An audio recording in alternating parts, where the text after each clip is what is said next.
To the inhabitants of the school district of the town of Seabrook and the county of Rockingham and the state of New Hampshire, qualified to vote in school district affairs, are hereby notified and warned that the two sessions of the annual single district meeting will be held as follows. The first session of the annual meeting, the deliberative session, is Monday, February 3rd, 2025 at 7 p.m. in the Seabrook Middle School Gymnasium. The second session of the annual meeting, the official ballot voting, will be Tuesday, March 11, 2025, from 7 a.m. to 7 p.m. at the Seabrook Recreation Center. Article 1. Shall the school district raise and appropriate as an operating budget, not including appropriations by special warrant articles and other appropriations voted separately, the amount set forth on the budget posted with the warrant or as amended by vote of the first session, for the purposes set forth therein, totaling $18,134,589. Should this article be defeated, the default budget shall be $18,336,718, which is the same as last year, with certain adjustments required by previous action of the school district or by law, or the governing body may hold one special meeting in accordance with RSA 4013, 10, and 16 to make up the issue of a revised operating budget only. Majority vote required, and there's a note on this article that says, warrant article 1, the operating budget does not include appropriations in any other warrant articles. Should this article be approved, it is estimated it will constitute a $4.0710 per thousand of the tax rate. The school board and budget committee recommend this article. I'm going to allow that, and then we'll open it up to questions and comments after. Thank you, Rio, and good evening. So the proposed FY26 Seabrook School District operating budget, it was developed using a zero-based budgeting approach. What this means is we carefully examined each department and line item, starting from scratch or zero. And then we determined the necessary resources, materials, supplies, staffing that's necessary in order to support our school district's vision and our goals. So our vision is to engage all of our learners and to do so in a supportive learning environment where every student receives a rigorous, research-based and developmentally appropriate education.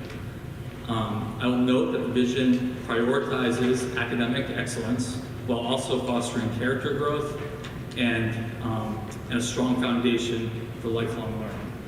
I do want to extend my gratitude to our two principals, Colleen Lennon and Tim Dow. They worked very closely with their teams and departments, and they did so to assess our budgetary needs and to ensure that we prioritize resource allocation for our students' success. And really, thanks to their dedication and our amazing teachers and our staff, we are presenting a budget that we feel not only supports continued academic growth as well as full student development, but also remains mindful of fiscal responsibility as well as cost efficiency. So the FY26 budget was designed to align with the SAU 21 Portrait of a Learner.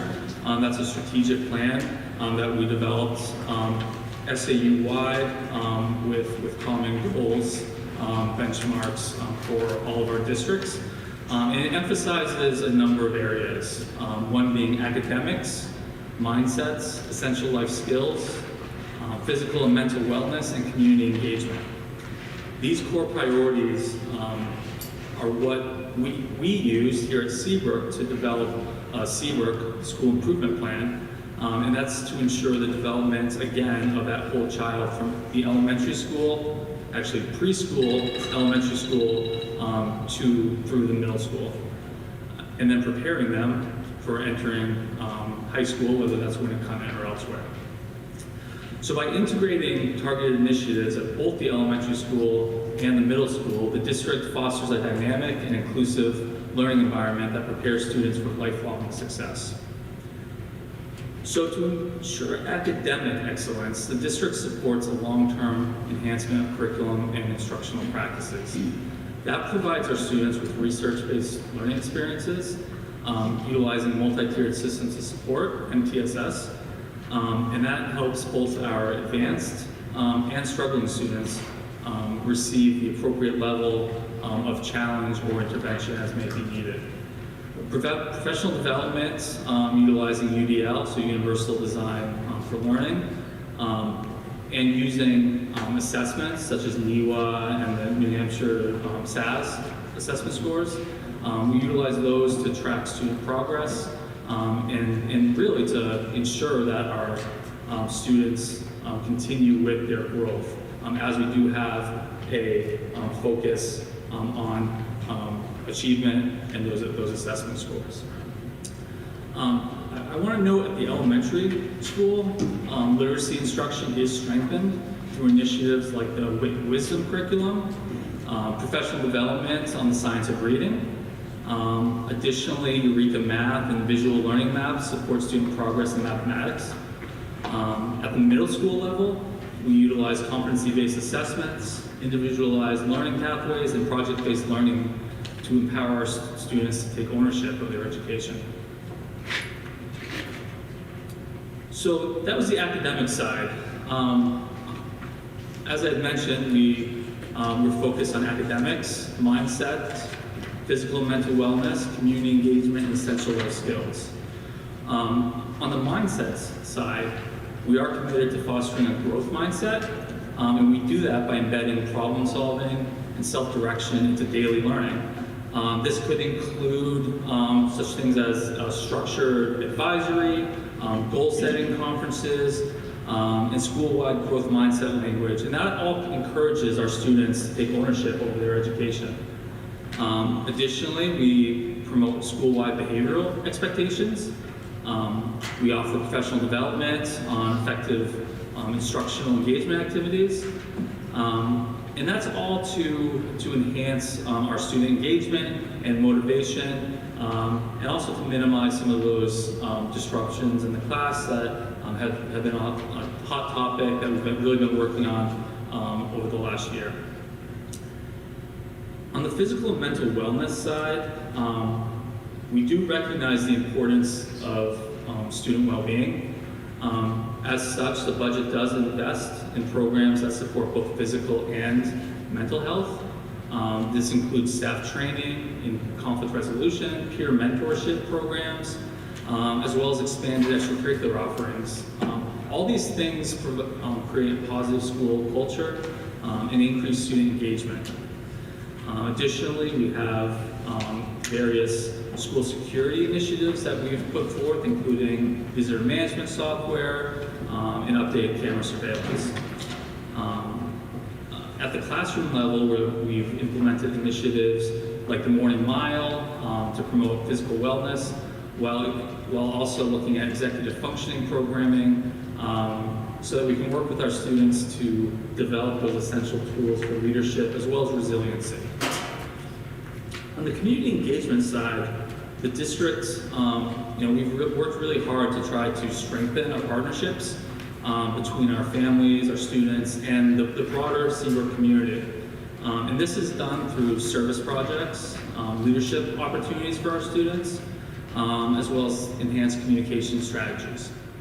The middle school's Parent Advisory Council, National Junior Honor Society, and student government all are means to encourage our students to learn about and engage in civic responsibility and leadership.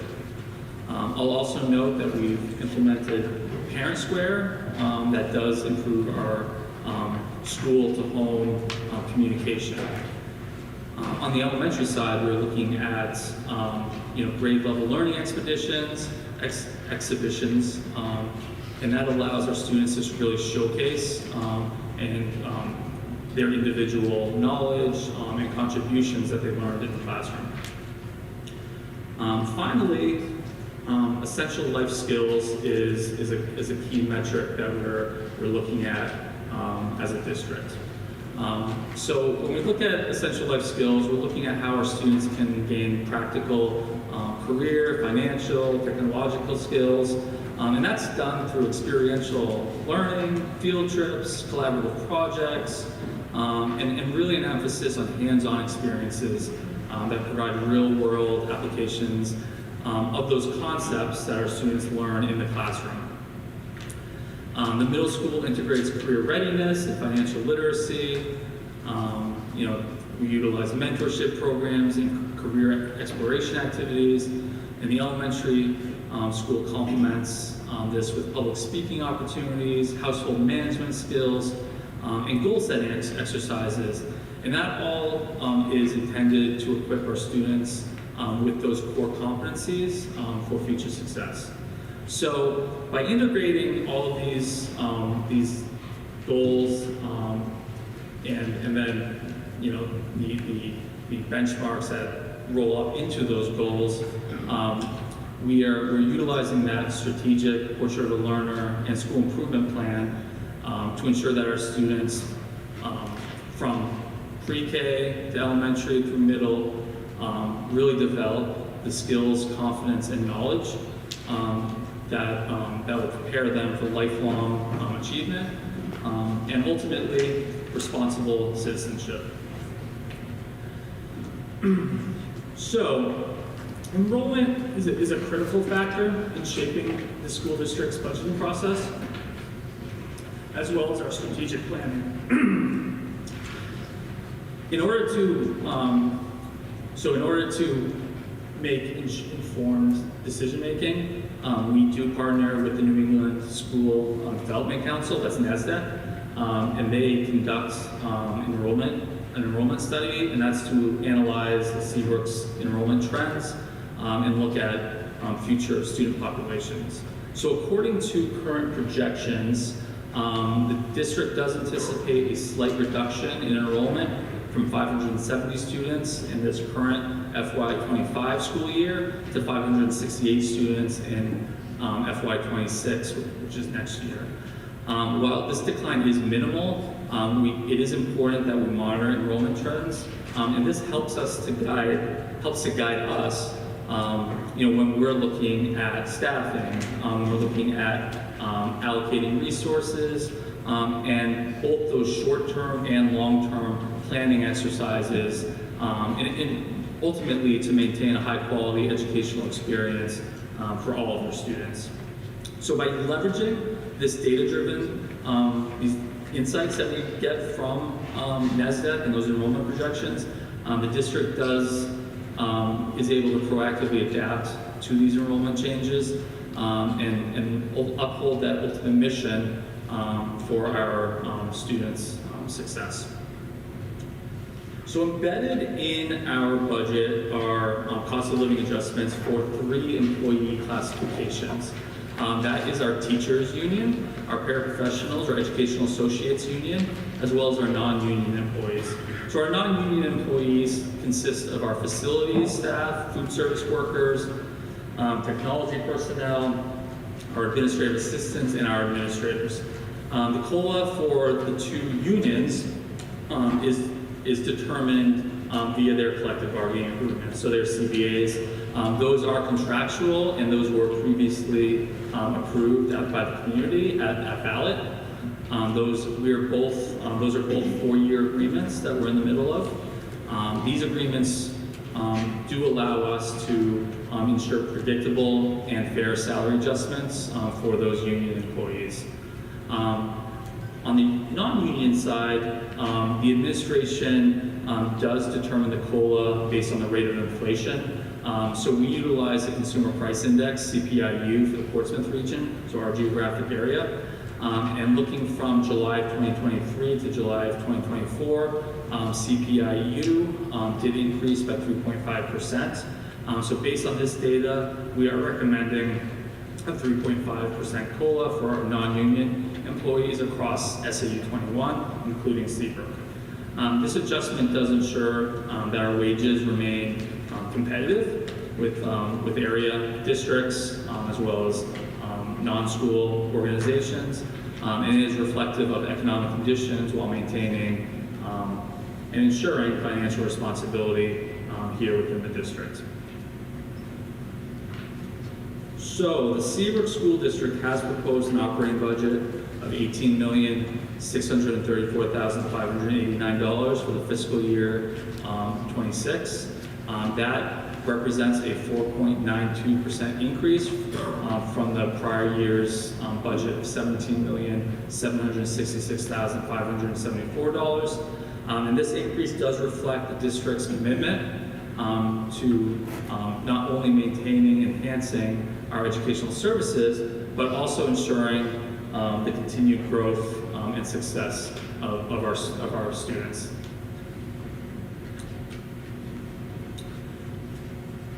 The Seabrook, the operating budget does reflect several key budget drivers, and those budget drivers have contributed to the overall increase. These are drivers that are primarily a result of contractual obligations, as well as legally mandated requirements. So those are all items that are out of our control to ensure that we are in compliance and our normal school operations. Some of those drivers include the operating budget increase that was coming off a default budget, so it was exacerbated by that failure at last year's ballot. So that resulted in underfunding our current year budget by $319,321. So that gap has a ripple effect. So it increases the need for funds in this upcoming fiscal year. So we're starting at a lower point. Additionally, as part of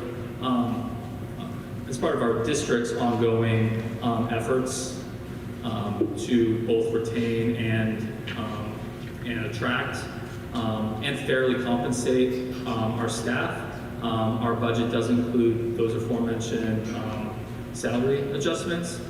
So those include both our union COLAs and steps, as well as our non-union staff increase.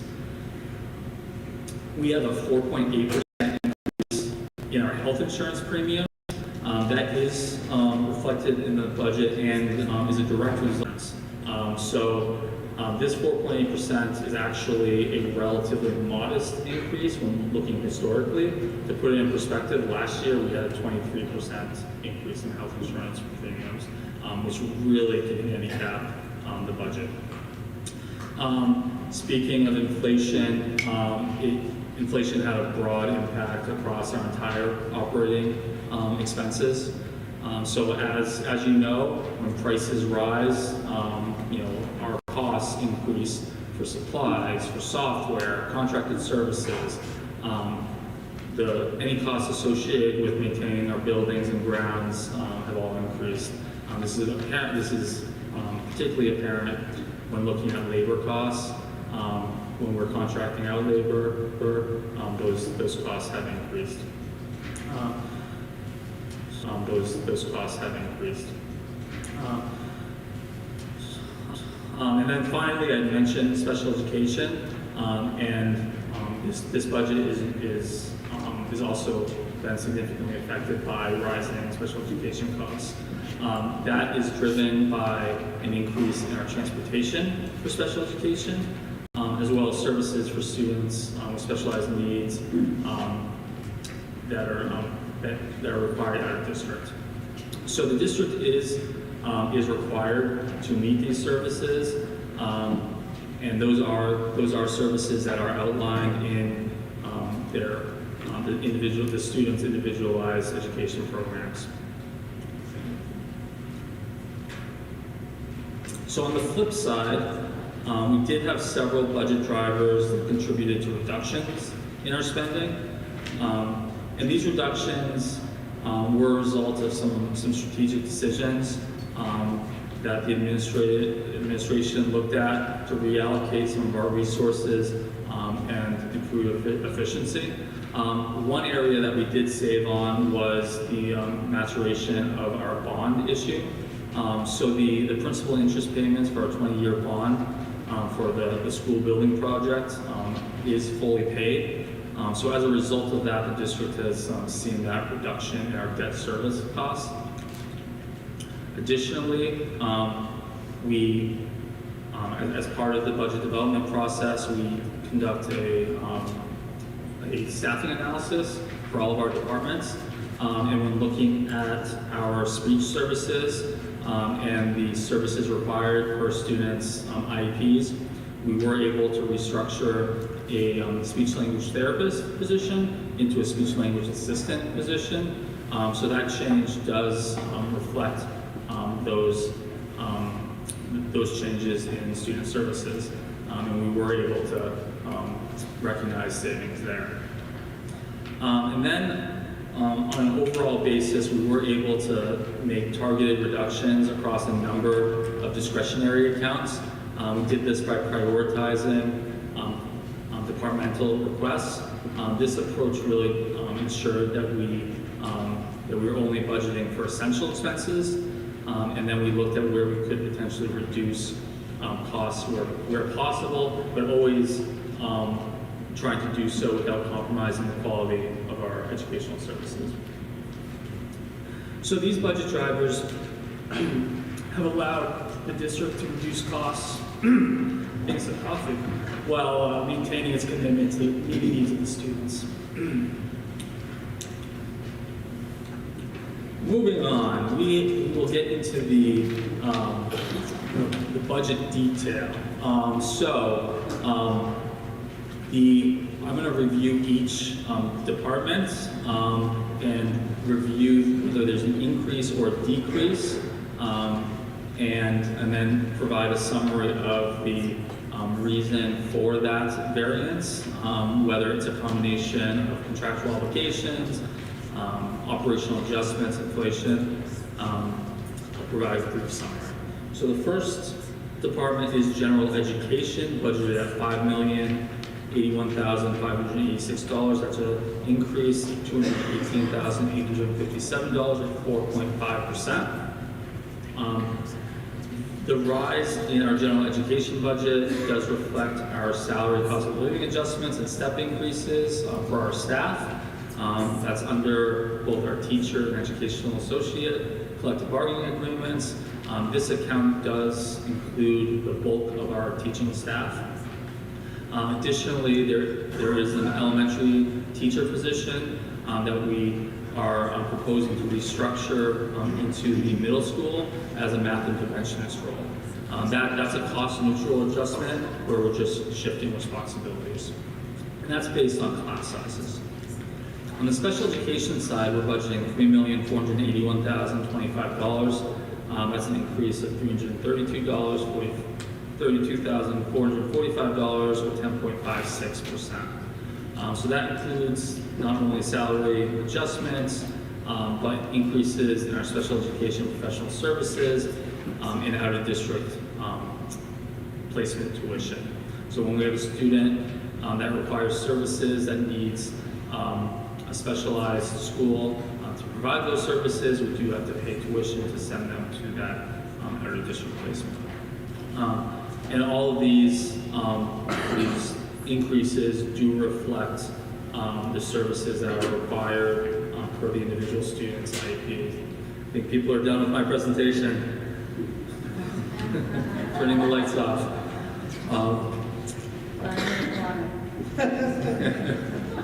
I'll try to speed it up. It's all right.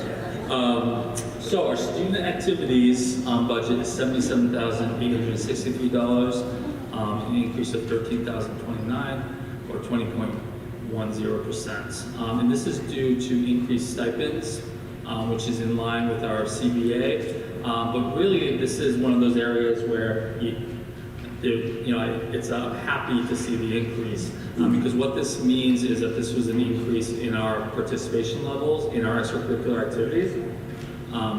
So that's great from our perspective. The budget from the prior year was also under budgeted because we anticipated not filling certain sports or activities. So that's been reflected for that full participation. Our summer school budget is $1 with zero change. That remains unchanged, but we do keep it open for any future potential use or needs. On the guidance side, we're budgeting $178,938, an increase of $7,068, or 4.11%. This reflects an adjustment in salary increases, and that again, that's under the CBA. Similarly, our health services budget is $168,946, an increase of $19,822, or 13.29%. And that's driven primarily by a differential in salary based on a new hire. And then we did offset some of those increases by reducing our supplies costs slightly. Speech services is budgeted at $226,645. That's a reduction of $46,488, or 17.02%. Again, this I referenced this early. This is restructuring an SLP position to an SLA role, and that's based on reduced need for our students on IEPs. Our other support services is budgeted at $1. Again, no change, but it is kept open for future needs. Improvement of instruction is budgeted at $157,206, a reduction of $5,965, or negative 3.66%. And that's based on anticipated lower costs for course tuition reimbursement, as well as testing services. Our educational media budget is $216,346, an increase of $4,906, or 2.32%, and that reflects our salary cost of living adjustment and step increases for staff. Technology is budgeted at $347,326, so an increase of $27,138, or 8.48%. So this account has been adjusted to reflect salary increases and increased costs for equipment replacement, as well as increases in software. Those are in line with our school board approved technology plan. And these costs are also artificially higher because they're returning to normal levels after we had made reductions last year due to the default budget and cut some of that technology. Support services is budgeted at $86,580, an increase of $13,320, or 18.18%. And that is attributed to a higher contribution for our school resource officer and student assistance services. So just so that you're aware, the student resource officer is an employee of Seabrook Police Department, and we contract out to Seabrook PD to retain those services on an annual basis. Board of Education is budgeted at $61,890, an increase of $2,460, or 4.14%. That includes some adjustments for salaries and audits. We do conduct a third-party independent financial audit on an annual basis. We utilize Plotting and Sanderson, as well as dues, fees, and the annual meeting costs. Our SAU services is budgeted at $656,097. That's a reduction of $1,583, or 0.24%. So this decrease in SAU services is a reflection of Seabrook's portion of the overall SAU budget allocation. So under the SAU 21 structure, the Seabrook School District does benefit from that efficiency and the cost-effective service delivery model that combines all of our resources SAU-wide across all of our districts. So this shared services model really enables for us to leverage economies of scale, helps to lower our operational costs, while also maintaining a high level of services and quality. So the SAU 21 model does focus on those collaborative efforts. And it does streamline administrative functions. It optimizes allocation of resources across all of our districts, And that collaborative structure does ensure that the district does gain those operational benefits while also maintaining its own flexibility and autonomy, because each of our districts does have its own culture and autonomy on a school-by-school basis to meet each individual school's unique educational goals. So school administration is budgeted at $710,886. That's an increase of $27,960 or 4.09%. And that increase is due to salary adjustments for staff, as well as step increases. Buildings is budgeted at $953,680, an increase of $100,091 or 11.73%. So building expenses have really borne the brunt of inflation, and they've risen largely due to those inflationary effects for our maintenance, our repairs, and general operations. Additionally, embedded in the buildings budget is the addition of a part-time summer hire, and that's to assist with our summer work. Our grounds budget is $57,514, an increase of $2,200 or 3.90%. And again, we've seen an increase in our costs for grounds maintenance and repairs that have really contributed to the rise in our grounds budget. Whereas our vehicles budget is $3,200, which is no change, and as we do not anticipate any additional investment in our vehicles account for next year.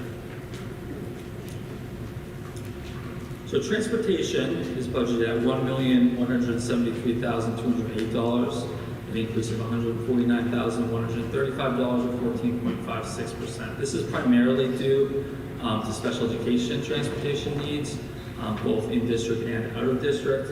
Additionally, this includes the second year of a 5-year contract with First Student, and First Student does provide for our general education, extracurricular, field trip, and other transportation services for the district. Employee benefits is budgeted at $4,563,384, an increase of $143,206 or 3.24%. This includes the aforementioned 4.8% health insurance premium increase, as well as higher FICA costs based on salary adjustments. I'll also note that there was a very slight reduction in our employer contribution for the New Hampshire retirement system. Debt service is a good slide. We're budgeting $0. As I mentioned earlier, this is the maturity of the bond issue, so that does reflect a decrease of $144,945 as we fully paid that bond. Our interfund transfer is budgeted at $2,000 at no change.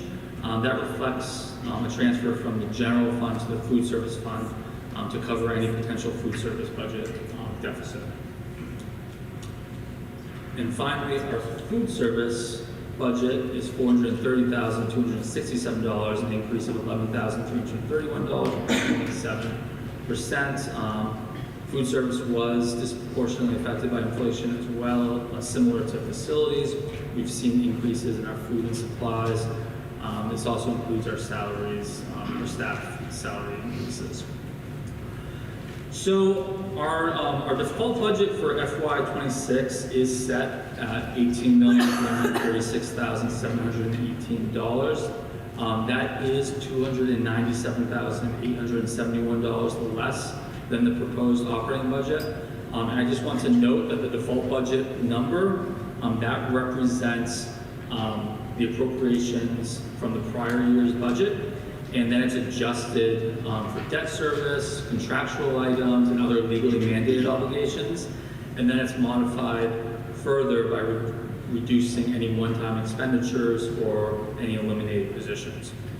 That default budget calculation does follow a statutory formula, and that could result in either a higher or lower amount than the proposed operating budget. Typically, it's lower. In this case, it's $300,000 lower, and that's fairly typical. But it does depend on the specific circumstances and any legally mandated items for the year. But ultimately, the default budget does serve as that baseline to ensure that the district continues to meet its obligations that are legally required. That being said, there are a number of contractual items that we cannot include in the default budget. So it certainly, when we do go to default, that presents a great strain on the district as we end up cutting in areas that we wouldn't normally look to cut. So this is, I thank you for bearing with me. I know that was a lot of information. This budget does reflect the district's ongoing commitment to deliver high quality education to our Seabrook students, while also being mindful of managing our resources to both meet our operational needs and our legal obligations. This really reflects careful planning on behalf of the administration and the school board to balance our educational priorities with the practical reality of rising costs, the practical reality of our contractual obligations and our legally mandated items. So we were strategic in making any adjustments in order to ensure that our resources are allocated efficiently to meet both our immediate and our long-term needs here at Seabrook and to really serve our students in the best manner possible. Thank you. All righty, with that, we're going to open it up to questions and comments. You will have any, come up to the microphone. Hearing none and seeing I none. won't, do I know? Yeah. Then I'll have to work it, right? Yeah. Okay. I just wanted to speak a little bit. The school board recommends approximate 5% increase. And I just want to say, of course, we're all concerned with what could be coming down the pike as far as federal funding, because as you all know, Seabrook gets over $500,000 more in federal funds to help support our school. Also extremely important is school vouchers. What will happen if that happens? Those things are all on the table, and we're thinking about that as we move forward. I just wanted to say that, and I wanted to say that, we're working hard. We're trying the best we can as a board, and I wanted to say Kelly, Jen are not here, they're sick, and another board member has an emergency because they would definitely be here. And I just want you to all know we're working hard. I think this is the 22nd or 23rd meeting in less than a year that we've had. We were left a pretty big mess. And I think we're on the other side of that hill right now. So I just want to say that. Thank you. Any other questions or comments? Hearing none and seeing none. Article 2. A planning committee was formed in 2024 to conduct an analysis of the educational and fiscal benefit of the Seabrook School District withdrawing from the School Administrative Unit SAU 21. By majority vote 4-3, the committee did not recommend that the Seabrook School District withdraw from SAU 21. Vote yes if you agree with the committee's recommendation. Vote no if you do not agree with the committee's recommendation and would like to create a new planning committee. Majority vote required. The Seabrook School Board recommends a no vote, and this article has zero impact on the tax rate. So this one we're going to open up to questions and comments. If you have any, you may come on up. Just remember to say your name so that people know. Hi, Laura Carty, Sandpiper Lane. So I served on the committee that was appointed as a result of last year's warrant article in which the voters approved this study. The committee was to conduct an analysis regarding whether or not Seabrook should remain part of SAU 21 or establish its own SAU. To be clear, the warrant article and the analysis we did does not have anything to do with Winnicott High School. It really just, the scope was Seabrook Elementary and middle schools. There's no consideration of Seabrook students not continuing to attend Winnicott. So just a little background on an SAU, which stands for School Administrative Unit. It's a structure which has been in place for many years in New Hampshire. It was developed to allow towns to share the administrative costs of operating a school district. So an SAU handles things like payroll, accounts payable, personnel management, benefits administration, financial management, professional development for teachers, teacher certification and credentialing, along with all the federal and state compliance and reporting. The structure allows towns to have access to professional resources which they might not be able to afford on their own or hire on their own. Currently, Seabrook is in SAU 21, along with Winnicott High School, Northampton, Hampton Falls, and Southampton. So the formation of the committee and the scope of the analysis are very specifically defined in New Hampshire law. It's actually RSA 194C2. And per that law, our committee consisted of 2 members of the school board, 1 member of the budget committee, and 4 what they're referred to as public members representing the community at large. And then the superintendent was there as a non-voting member. So there were 7 voting members. The committee held public meetings from June through September of last year. We did research on the potential structure and cost of a separate SAU to support Seabrook Elementary and middle schools.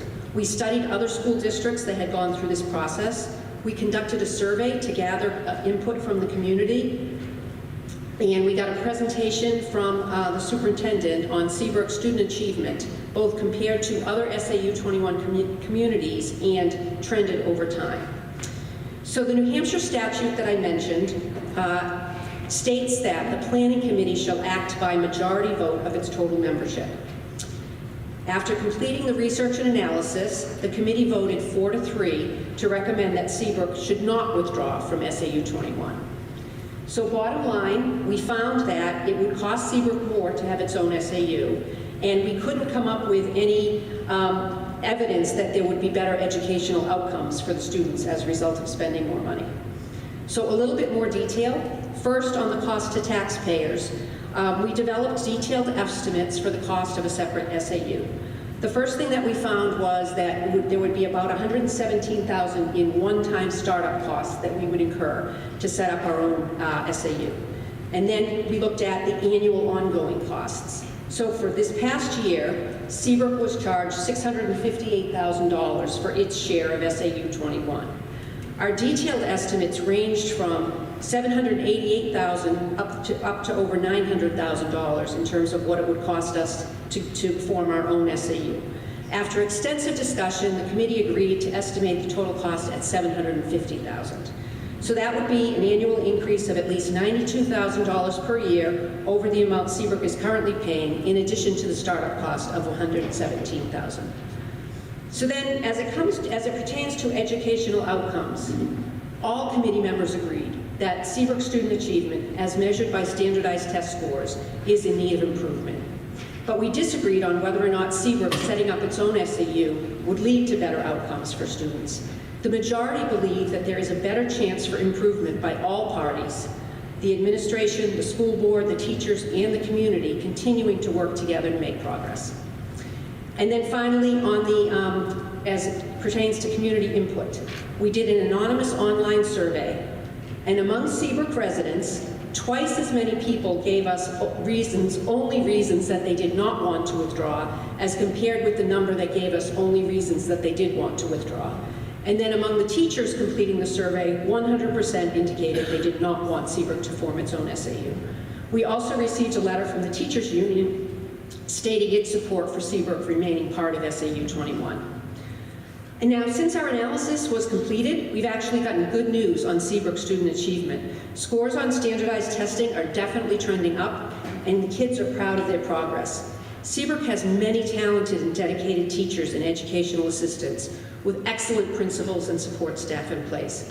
Starting from scratch with a new administration would surely disrupt the progress that we are seeing. So one thing I'm sure that would help the school board, the teachers, the principals, the SAU, and most importantly the students, is community support. I believe that children will rise to the level of expectations we set for them. Let's celebrate the progress that they are making. Let's work together as a community to help Seabrook kids reach their full potential. Please vote yes on Article 2 and on the budget and all the other warrant articles to support the schools. And if you're interested, we have copies of the committee's final report. It's the full process of all the work we went through, which was submitted to the New Hampshire Board of Education, and they're on the tables over there. Thank you.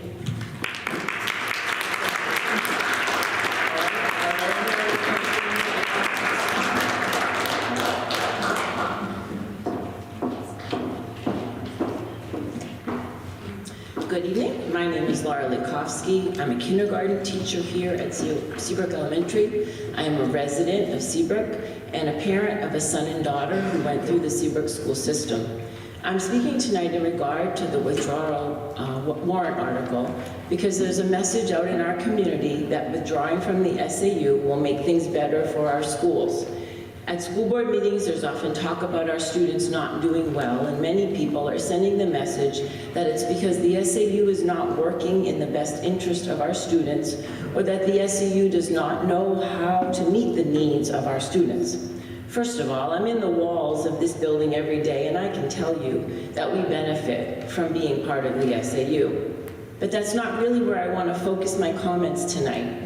Instead, I want to back up to the notion that our students leave here unprepared for high school and often fail or drop out. Comments are made like they don't know how to read or sign their name. I cannot deny that there are some children that fall to that path, and in my mind, even one student dropping out is too many. But to paint a picture that the majority of our students fail is absolutely false information. It seems that the public is getting a lot of misinformation on Facebook, so I'm here tonight to show our community that there is another side. I'm going to share with you names and information about some students that have gone through our schools. I want to tell you about their accomplishments and their successes. I'll start with the gentleman standing right here in front of us, Rio Tilton. Rio has a degree from UNH. He was one of the youngest state reps to be elected to New Hampshire, and he is now actively involved in our community as our town moderator.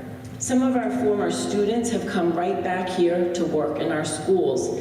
Savannah Sigmund went to UNH and is teaching health here at the middle school. Matt Barrett is an educational assistant at the elementary school and is working towards his teaching degree. Haley D'Amico is working in our NEC program, which services our children with autism. Joshua Felch has an undergraduate and master's degree in UNH. From UNH, he taught 22 years in Stratham before coming back home to Seabrook and has been with us for 3.5 years teaching 8th grade math. He commented to me that he's very proud to be working in the school that offered him so much. And as a little tangent, I want to mention Josh's daughters who attended our schools. I know they're lovely girls because I coached them in Girls on the Run when they were younger. One is a junior and another a freshman at Winnicott, and they're both doing very well, taking several honors classes and maintaining A's and B's. On top of that, they balance dance, and they both come back here 3 to 4 afternoons a week to work in our SAS after-school program. Kyle Brown has a degree from Great Bay. He worked here in our IT department, and he is now the database IT systems administrator at the SAU. And of course, I can't complete this list without mentioning Jeff McNally, who teaches 8th grade social sciences. He's the OG of the hometown hero who came back to where he began and has been teaching at SMS for 25 years. Let me continue with some other young adults from our community. Rory Reed studied nursing at UNH and is currently working in endoscopy at Portsmouth Hospital. Emily Albright has degrees in elementary and special education from SNHU, and she's a 4th grade teacher at the Sandown North Elementary School. Heather Hewlett received her bachelor's degree from Granite State College. She went on to get her master's from Plymouth State University and just finished another 15 credits. She has dual certification in regular and special education, early childhood, and is currently a preschool teacher and case manager at Ellis School in Fremont. Juliana Falzerano is the drama club director at Southampton School and is currently working on her 2nd production there. Frank Chase became a firefighter. He was at the nuclear power plant as a fire brigade leader and has just started with the town of Seabrook as a firefighter and EMT. John Green is studying Homeland Security and Criminal Justice at UNH, and I can tell you his name is often on the dean's list. But on top of that, he is in the Army Reserves and was promoted to an E5 sergeant in under 4 years. He is currently preparing to deploy for 10 months to Guantanamo Bay, Cuba. And as if those things weren't impressive enough, he is deployed, he is going to continue his studies through asynchronous classes. There are also many who have learned a trade and are so successful that they own their own businesses, like Chris Silver, who owns Tofcut's Barbershop, and Jared Baker, the owner of Baker Landscaping. The next group I'm going to talk about are currently in college. So it was not that long ago that they were students here, and they obviously went on to do well at Winnacunnet, or they would have not made it into college. These kids are excelling and have so many accomplishments above and beyond their studies that I could not list them all. So for the sake of time, I'm going to mention just one extra point about each of them. But as a general statement, I can say that above and beyond being full-time students, they hold jobs or internships, belong to clubs and organizations, and at the same time have been on the dean's list multiple times. I'll start with my own son, Andrew. He is a senior studying computer science at UNH. He has an internship with a NASA-sponsored project. Anthony LaPetrie, also a senior at UNH, is studying music education. He is an amazing guitarist who performs locally and has recorded albums with professional musicians. Bodie Reed is a junior at UNH, studying business, always on the dean's list. Anthony Gagney, a sophomore at Suffolk University. He's a political science student aspiring to go to law school. He has internships at the State House in Boston. Kaylee, my daughter, is a marketing major in her sophomore year at UNH. In the 3 semesters she's been there, she's received high honors for 2 semesters, and in the 2nd semester of her freshman year was highest honors, receiving straight A's on that term. Haley Sanborn is a sophomore at UNH. She's an environmental science major. You may have heard of her because when she was in high school, she wrote a book, a 400-page book that you can buy on Amazon. I could barely write this speech tonight. And I just found out that in her spare time in college, she has managed to write the sequel to her first book, and it will be coming out next month. Jennifer Frost. During her senior year at Winnacunnet, she found out that she needed a kidney transplant, and the search for an eligible donor began. Despite all of that, she went into her first semester at Franklin Pierce University last fall as a political science major with a path in pre-law.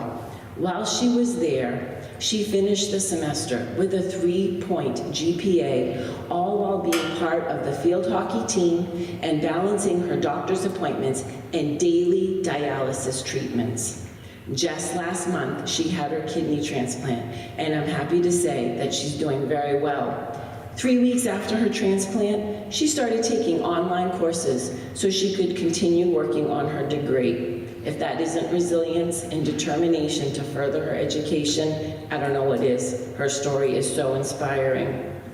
In regard to students who are currently at Winnacunnet, well, I already mentioned Mr. Felch's girls, but I recently ran into a mom of a senior, and she immediately rattled off a bunch of Seabrook students that she could think of right off the top of her head that are student leaders, involved in sports and extracurricular activities, always on the honor roll, and are currently waiting to receive college acceptances. I knew most of the kids she mentioned because they were all great students when they were here, and obviously that continued into their high school career. The former students I have spoken about tonight are just scratching the surface of the successful young adults that came through our schools. I could have told you about so many more. In fact, as I looked around the room tonight, I see even more that could have been on my list. Students and also parents who I know have students that are now at Winnicott doing really well.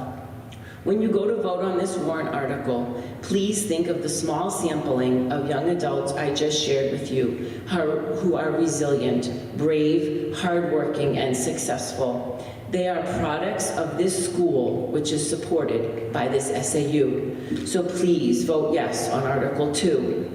I hope my comments tonight help you realize that there are so many Seabrook children who received an education here that allowed them to be successful in high school and either go to college, learn a trade, become a public servant, enter the military, start a business, or even get a good job doing something they enjoy. They are now young adults who have become productive members of our society. And after all, isn't that what we want for all of our children? Thank you.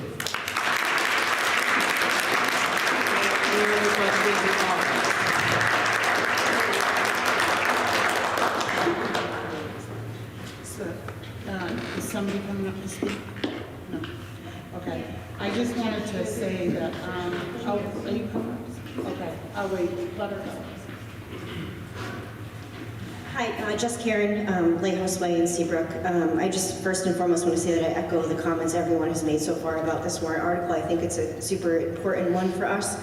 And it brought me to tears to hear all of the successes that our students have had throughout the years, despite what we're hearing right now, and why we would need to succeed from the SAU to accomplish what we need to accomplish. The other main reason why I came up today was that it seems dishonest to say this article has zero impact on the tax rate, given how much legal time we've already consumed to ensure that we had a proper verbiage on the article. So I would also just caution everyone that this doesn't seem genuine to me, that there wouldn't be an impact on the tax rate, given the fact of what the committee who did this investigation learned and what has happened so far in terms of the amount of hours that have been spent between more than one lawyer to even just get proper wording on the warrant article. And so as a single mom in town, super concerning to me. I cannot afford to have additional tax rate increases. And the last thing I'll say is that this is the exact same finding as the last committee found. So how many times do we do this before we determine that it's just the facts and what needs to happen for the best interest of all of our students, including the incredibly successful ones that Laura just noted. So thank you for sharing that, because I think it's hard to keep that in mind when we're hearing what we're hearing. Thank you.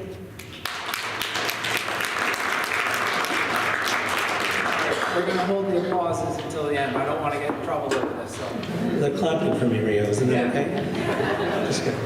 George Hashem, Austin's Way. I'm up today to more discuss the wording of the article itself, more particularly the one that involved a lot of controversy over the last week, and that's the very last line item, which states, the Seabrook School Board recommends a no vote. This article has zero impact on the tax rate. Although it sounds like it is legal for the school board to give a recommendation on the vote, I don't know if I find it to be the most ethical to sway the voters on it to vote yes or no. I think specifying yes or no is very different than recommending and not recommending. You can see that they put a recommendation on the first article, a no vote on the second article, and no other recommendations on the additional ones. So I am more concerned about the language that could sway voters who have not been following based on what the school board is stating. And I also see that to be on the gray area of electioneering, even though it may not be electioneering because it's on the ballot, but I don't think it's very ethical for anyone to put an actual yes or no recommendation vote on the ballot. The other part is transparency, which is more related to people who have not been following this withdrawal study and the taxpayers who may be reading it for the first time. So my concern that this does not show is that the school board gave a recommendation, but 2 of those school board members were also in the 4-3 vote. So when if I'm a person on the outside looking in, I may say the 3, the 5 members of the school board, and they may count 8, when that's not in fact true. That's really 4, I can't do math now. It's really 5. So although I understand that the goal was to keep it short and not make it too wordy, I also think it's important for it to be very apparent that 2 of the board members who were on the committee are also part of the people that are recommending the vote, so that it avoids double counting and it doesn't mislead the taxpayers on what people are recommending and not recommending. I'd hope that we can open that for discussion and propose a possible vote to change the wording on the article. Thank you. Can we respond back to George? So a couple meetings ago, yeah, please. A couple meetings ago, you had brought that up, and I said I didn't feel comfortable voting until we reached out to legal. And I don't know if you want to speak on that, or you had questions about the specific of it. That's your biggest qualm, is the the specific no vote. I understand the whole thing is the issue, but And just to be clear, legal and ethical are 2 different things. There are many things in this world that are legal No, that are unethical. So. but to cover all of our bases, that's why I wanted to check with legal. And I just want to make sure that. Yeah, and of course, defer to the moderator, because he's the one who makes the decision, but I believe that you are entitled to make a recommendation on your own verbiage if you choose. If there's something in there that you wanted to change without changing the actual content of the article, you can propose that. It's not our place to propose the rewriting of the articles. So I would like to propose that if the line item was to, I'd like to propose that we remove it, but understanding that that might not be the case, I'd like to. With amendments, if you want to amend that one there, we need it in writing first, and then have it be signed, and then it can be brought forth. We can't jump right into it. So if you want to write something up, and then come back up, you can put the amendment in, hand it off to legal, so we go through there. Can you vote to strike? I'm sorry. Until we have a written amendment that's signed. Can I vote to strike? Can I vote to strike? The Seabrook School Board recommends a no vote. We need it written down in writing and then signed. Okay. Can I cross it off on this article, what I'm proposing, and sign it? Or do I need to rewrite the whole article? Okay. I'll be back. In the meantime, we're going to have one paper. Good evening. My name is Jessica Brown, and I just wanted to speak on this article. I thank Laura for going through that list of successful students, alumni that we've had here. And it just goes to show you the wonderful teachers that we have here working with our students. And I don't think this article has anything to do with our teachers. I think this article has everything to do with SAU 21 and the administrators. If you watch the last school board meeting, the special meeting, you can see right there why we need change. This school board has had to work so hard to get any information out of this administration. I was on the board for 12 years, and I can tell you nothing has changed with this administration since I was on the board. And I would like to see change for our children. I would like to see us not spending money to a district that doesn't want to provide information to not just our board, but our residents. And that should be a problem for people, just watching that meeting alone, to see how much you have to dig to get the truth. They're supposed to support the board. The board should not have to work this hard. And I can't even believe the amount of meetings that you guys have had to have this year. You deserve a raise, to be honest with you. And I just want to say, it's not a teacher problem. It's a SAU 21 problem. And these numbers are fluffed. It will not cost us that much money to withdraw from this district.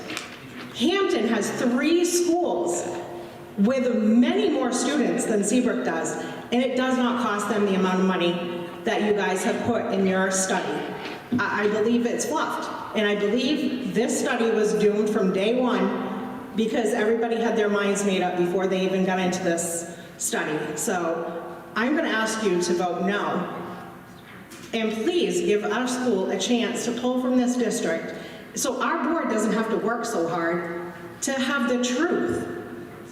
And again, it's not a teacher problem, it's an administrative problem, and that SAU 21 is so administratively heavy, it's ridiculous what we pay.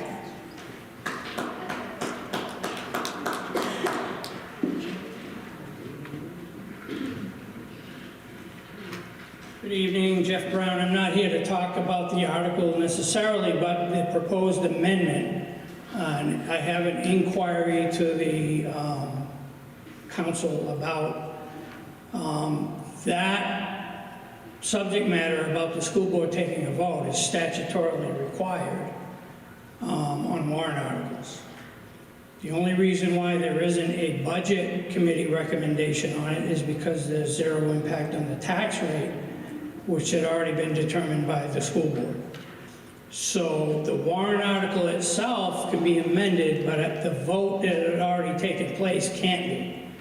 And it's a statutory requirement, from what I understand, that there be a recommendation one way or the other on warrant articles. She's just reviewing, so you guys can make comments. So I just want to piggyback. First of all, the school board recommended or not recommended every article except for the citizens petition, because we have no business doing that. It's a citizens petition. We made a recommendation. The school board, working diligently over the last 11 months with our new principals and assistants, have worked tirelessly to try to say, what is it? What is going on? And you know what? I appreciate hearing all your stories. I have many more success stories I could share with you, and 2 of them from Seabrook School sitting right here in front of you, actually free and And you know what, though? It's not enough, and I'm not trying to sound sour. I am thrilled of the things that these kids have done.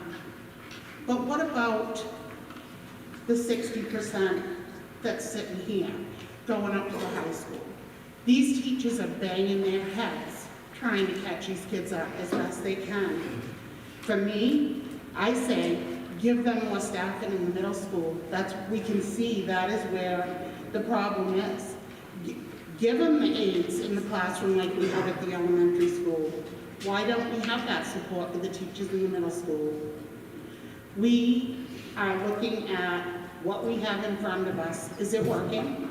Is it good enough for you that, yeah, we have seen growth, and I know that with NEWA, but is it enough? When I look at a chart and I see Seabrook here and all those other school districts in the 70 and 80%, I cry. It breaks my heart. Why? And you know what? For me, sitting on the board, if even one child drops out from Seabrook, it's one too many. In this day and age, you've got to have your education. And these kids need to be prepared. And the teachers, like I said, are doing everything they possibly can, working in a 7th grade classroom with kids that may have a 3rd or 4th grade ability. And how do we expect them to bring them up in 2 or 3 years' time in a 1-year period? They need more help.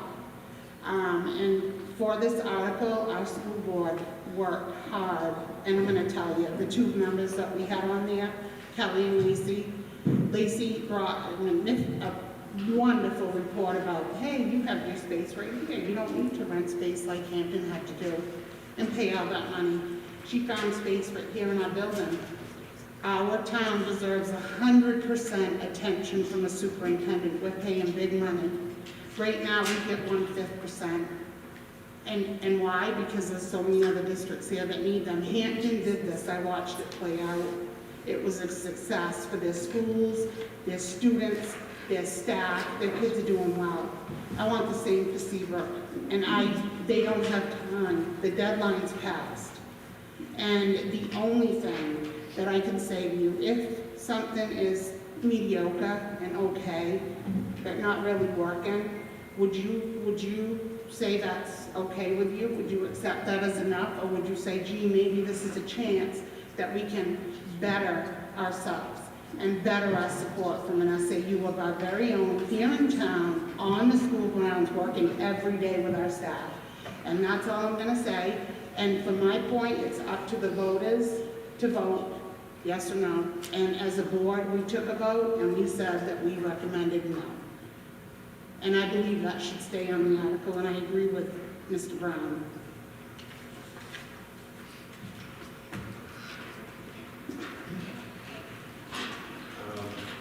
Hello, my name's Keith Eaton. I live on Brooks Road in Seabrook, and I'm in the process of raising my third child in Seabrook.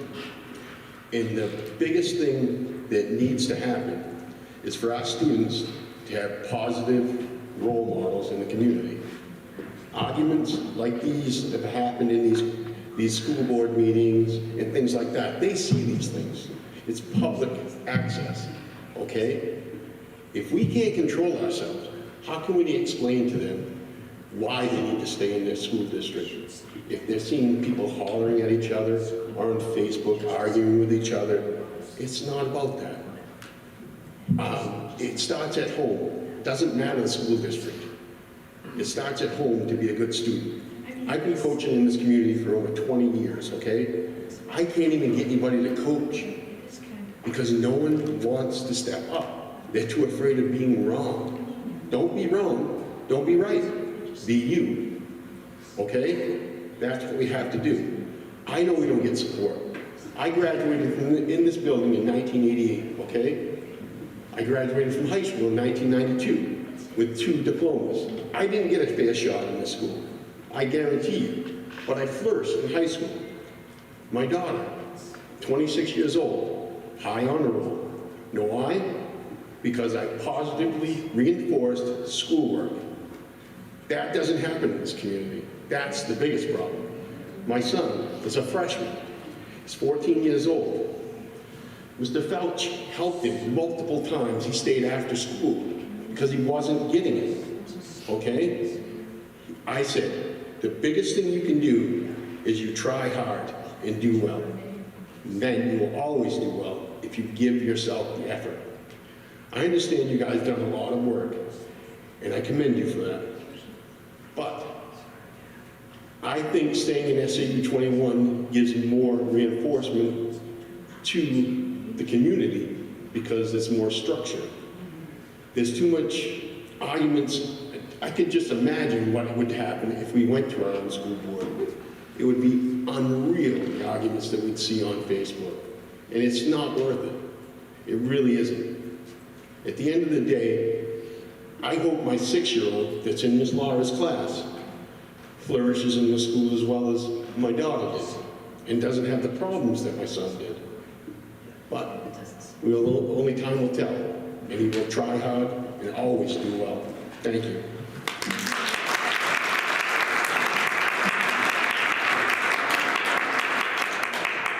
Are there any further questions or comments?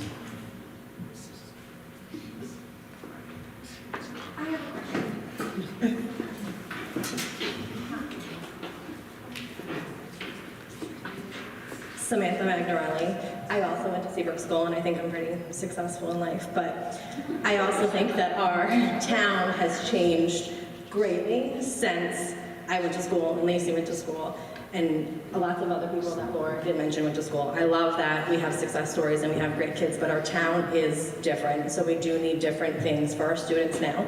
But I also wanted to touch on something Maria said about the support. How many EA positions do we have open on the SAU website? There's quite a few of them, isn't there? Can someone answer that? There was 3. I think they filled a couple, but on my thing is how many we have. We have really good support. I think it's 20. Is it 20 on the elementary end?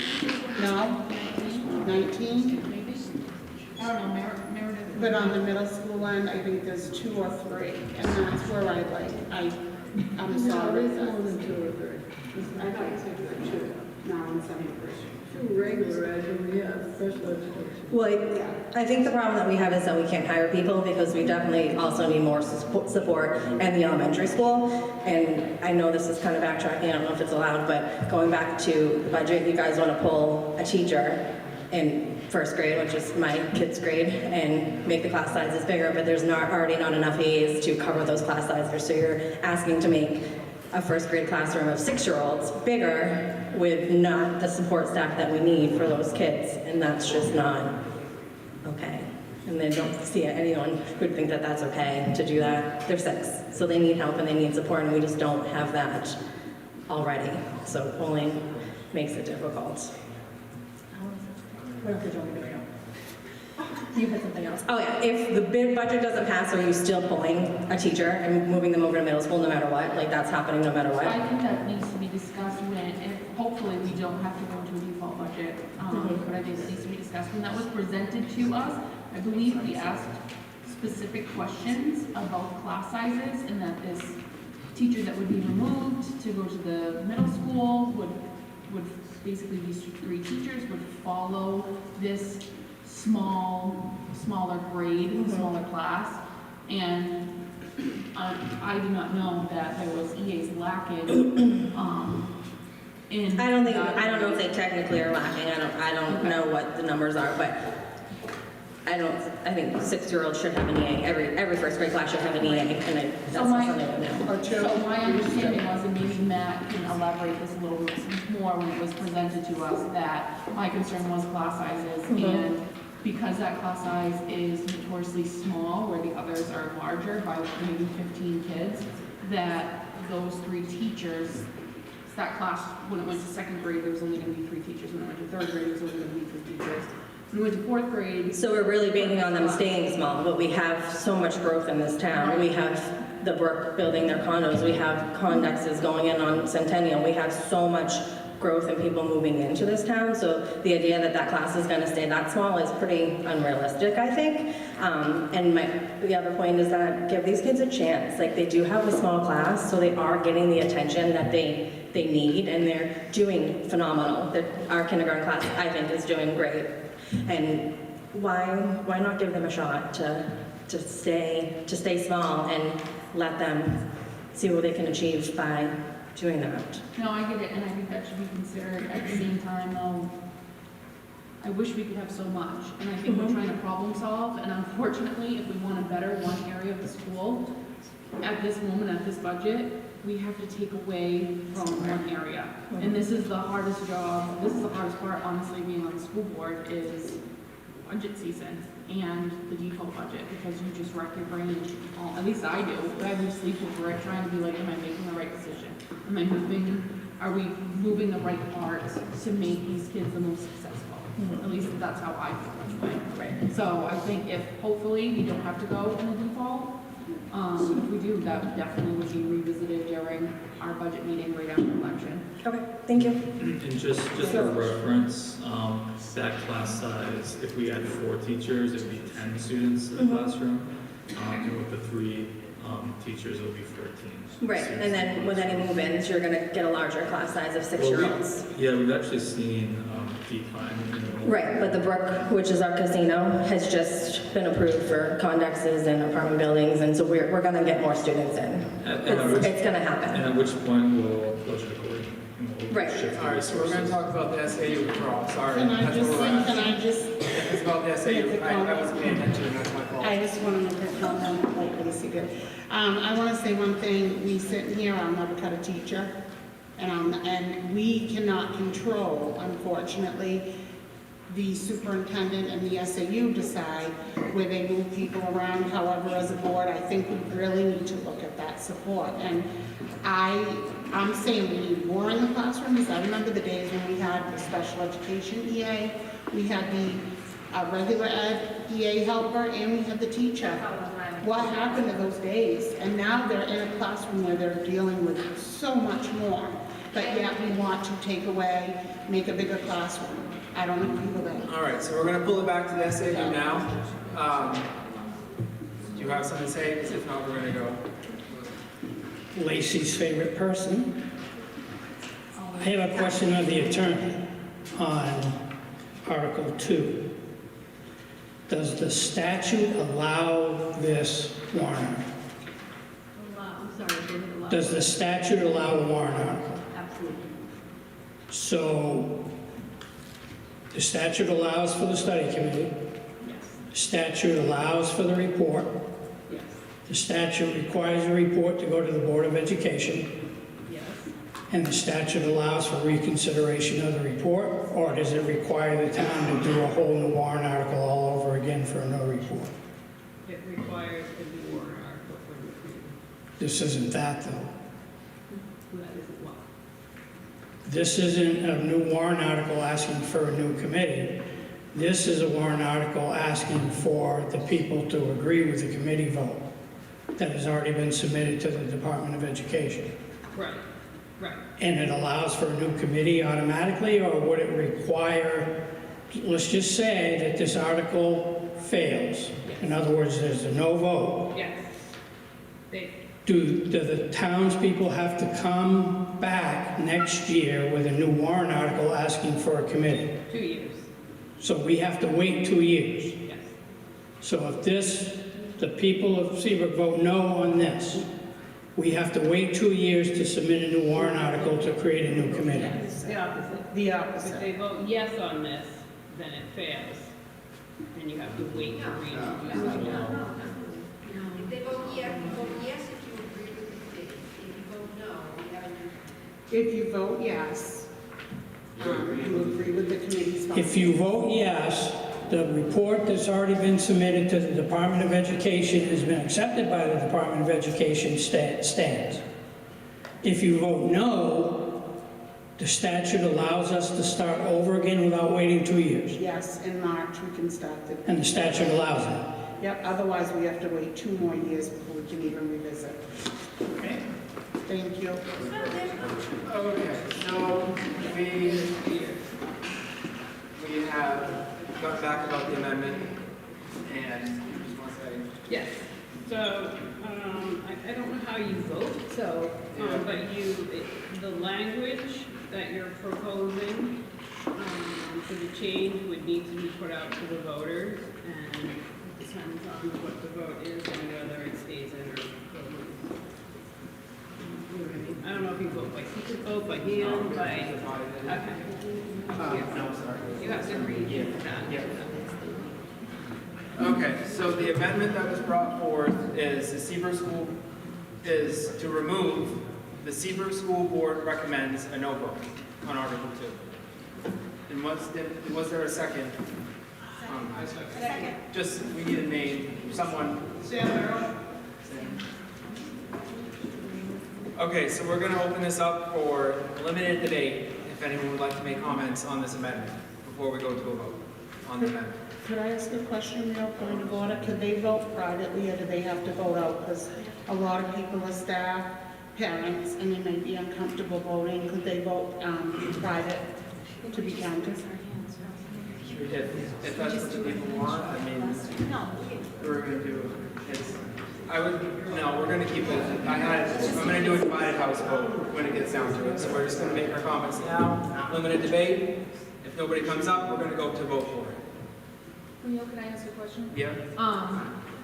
So if this passes, that we want to eliminate the verbiage of the school board recommends a no vote, does that mean that the school board cannot recommend anything on this article, or is it just a specific verbiage of a no vote? It's the change of the language. It's the language on the. Okay. I just wanted to clarify. Is that correct? My question was because they asked for the verbiage of the Seabrook board recommends a no vote. Right. So I wanted to make sure that if, say, the voters decided to remove that verbiage tonight, if it would remove our recommendation, a recommendation at all, or just the recommendation of a no, specific no vote. You know what I'm saying? Yeah, but you would need another person to come up and make a recommendation for different language. And can this be done, sorry, Joe. Can this be done on any warrant article? So if, someone came up and they could say, we want to take off that the school board recommends Article 4? It has to be, unless the legislature doesn't allow it, so there are certain things you Okay. can't change. You can't, appropriation, if, the budget committee, the school board, whoever has, you have to put on there. Okay. This is not that kind of article. Okay. This is I just wanted to money clarify. appropriation connected to it. Right. Okay, Yeah. thank you. Just say your name before.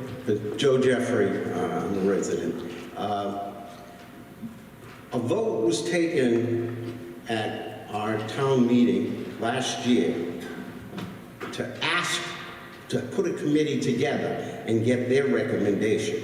Is that correct? The town asked for the committee to make a recommendation. Okay, so the town wants the recommendation from the committee. They don't want a recommendation from anybody else. So the school board, okay, nothing against you guys, should not be saying anything about it. The town wants to hear from the committee, and we had a complete report. We've been talking about this for a long time, all right? And it should not be allowed. I think that it's improper for them to put a recommendation on that, because this is from the committee. And that's what the town wanted. They don't want to hear a recommendation from the school board. Does that make sense? I think it makes complete sense. I said, so it should be just taken right off, the recommendation. And I would make that motion.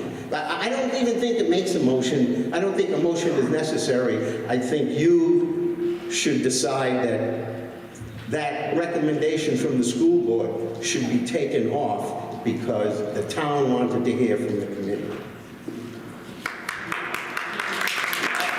I think it's very easy. We've talked a long, long time about it. I think, but it's very easy. I'm not a lawyer. We're going to go down to the vote. Motion to move the question. Second. Second. I got a second. Move the question. I believe comment is still open. I've been standing in line waiting to speak. Now, once you move the question, Is that true, Mr. Moderator? you take the question. Thanks. I'm gonna ask the moderator to answer. Thank you. Who seconded it in the back? But yes, he can do that. Sam? Yeah. So we're gonna vote on the amendment now, right? Yeah, we're going to vote on it now. Okay, fair enough. That shuts it down. Thank you, Rick. So to do this vote, we're going to do a divided house. Amended language, correct? The amended language, just the amended language. That was, I'll read it again. Recommendation on the ballot. So, Rio, I believe you're going to read, I've done this at other meetings, you're going to read the new language, and then we're going to vote that. The other one will make a recommendation at a committee before. Okay. The recommendation should be... So, Is that correct, Rick? yep. You're going to read the language now, and we're going to vote on that. Okay.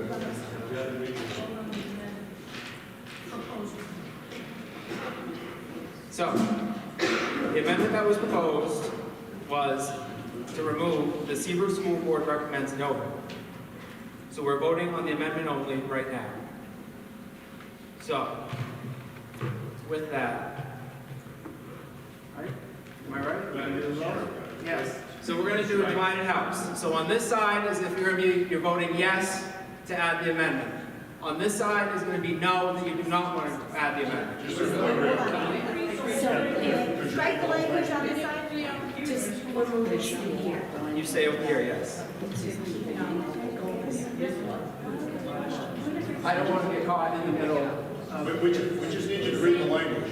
Read the language, okay. Thank you. So it's going to be, if this amendment passes, it would be the whole article. I would read the whole article without that in there. and take that language Yes. out. So Article 2, a planning committee was formed in 2024 to conduct an analysis of the educational and fiscal benefit of the Seabrook School District withdrawing from the School Administrative Unit SAU 21 by majority vote 4-3. The committee did not recommend the Seabrook School District withdraw from SAU 21. Vote yes if you agree with the committee's recommendation. Vote no if you do not agree with the committee's recommendation and would like to create a new planning committee. Majority vote required. This article has zero impact on the tax rate. So that is going to be if this amendment passes. So, to make this clear, if you want the amendment to pass, you're going to be on this side, a yes vote. If you do not, you're going to be on that side. So if we want what you read, this side.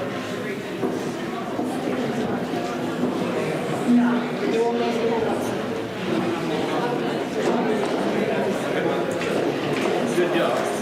Where are you getting this divided house?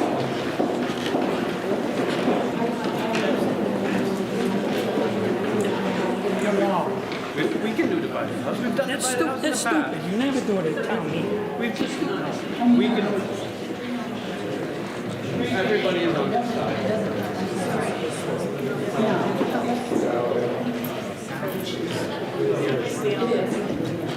You can see.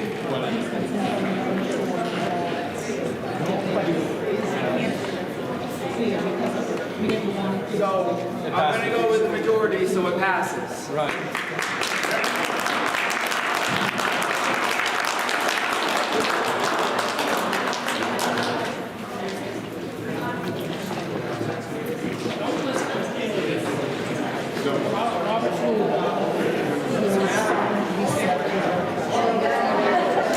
All right, everyone, take your seats so we can get things moving along. We'll be here all night.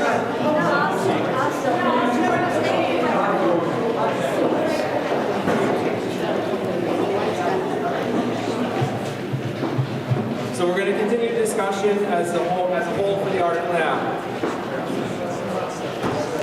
You want to start once everyone quiets down? Are we still on June? Yep. Now it opens up comments now with the article as amended. So if there's any questions or comments on the article now as amended, now is the time. And if not, move the article.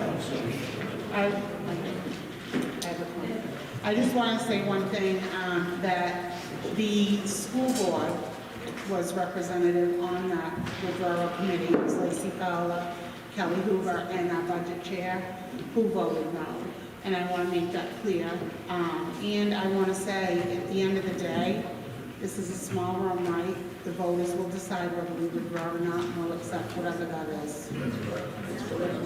And taking the school board off, I feel like it takes the voice away, because we're the voice of the people in this community. But that's all I want to say about it, and we're going to go with it, and we're going to see how it goes. And I'd like to apologize on my behalf in this. I hope everyone's okay. This is a learning experience for me too, so you're all teaching me a good lesson. So, hearing none, any more comments? Hearing none and seeing none, we're moving on to Article 3. To see if the school district will, did you want to? I would like to restrict reconsideration of Article 2. That means it's done.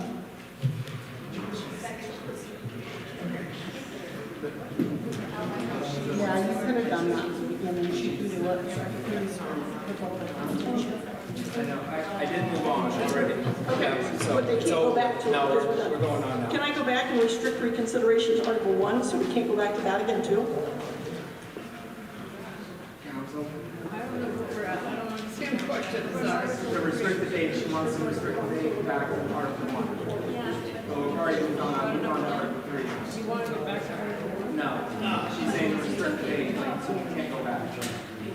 Okay, because I've already gone You've on, right? accepted Yes, that's right. the article. So yeah, I've already moved on, it's been accepted and it's moving on. Okay, so we're moving on. Article 3.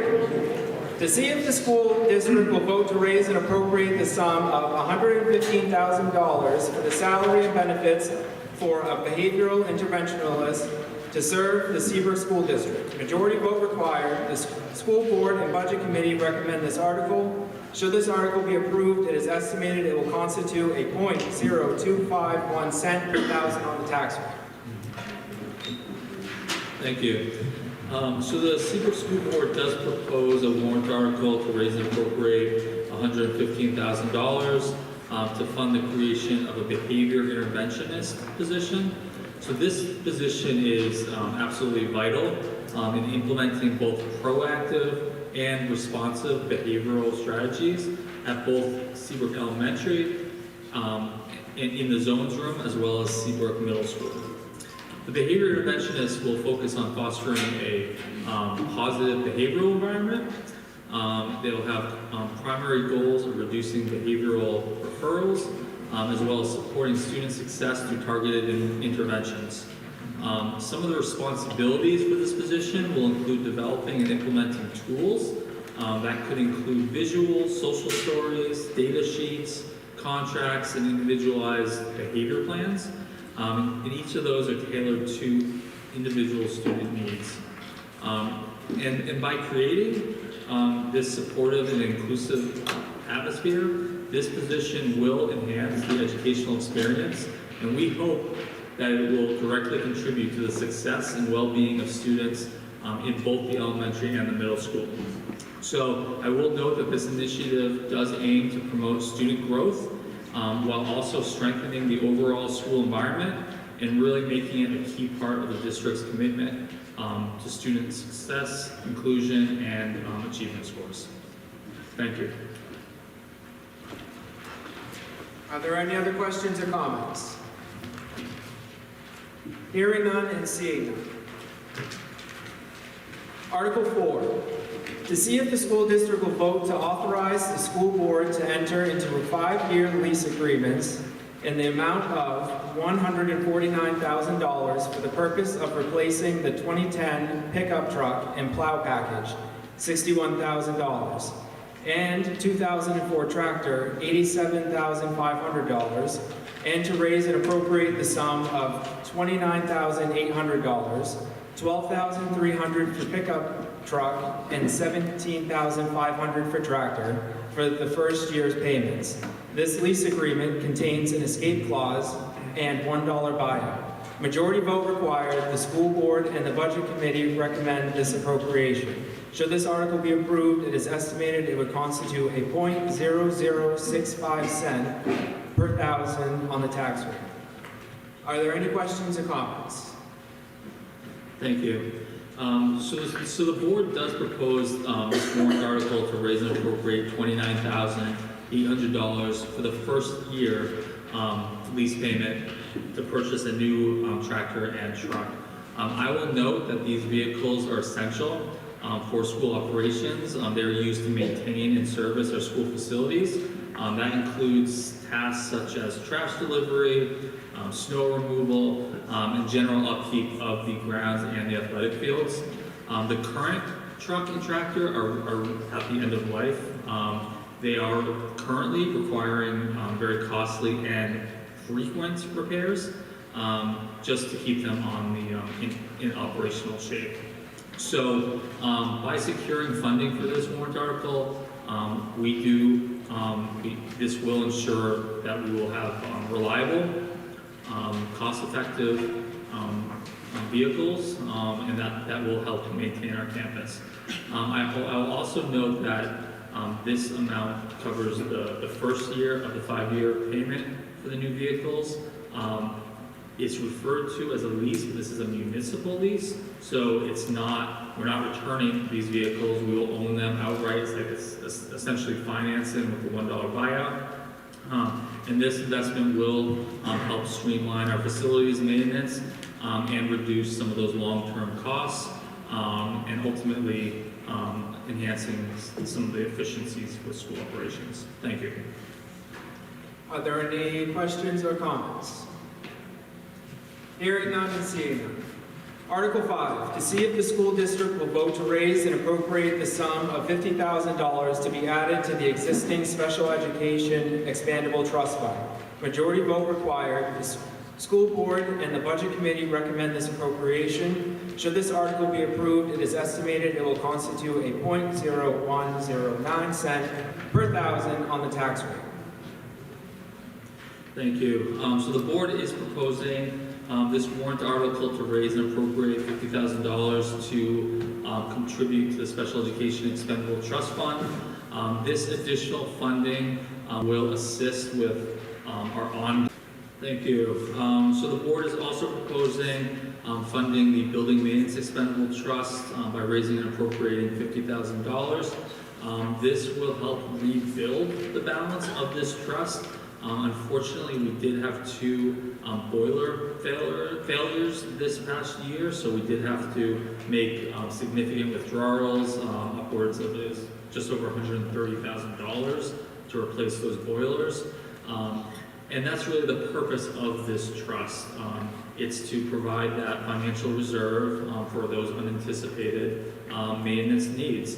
So the current balance is $61,652, and we do have a target of $200,000. So this contribution is aimed to strengthen the fund, and again, to better prepare our districts against maintenance emergencies, and safeguard us against unforeseen expenditures by rebuilding this, or starting to rebuild this trust, because this won't rebuild it fully. It will help to ensure that we're well equipped to handle some of these unexpected issues while not straining our operating budget.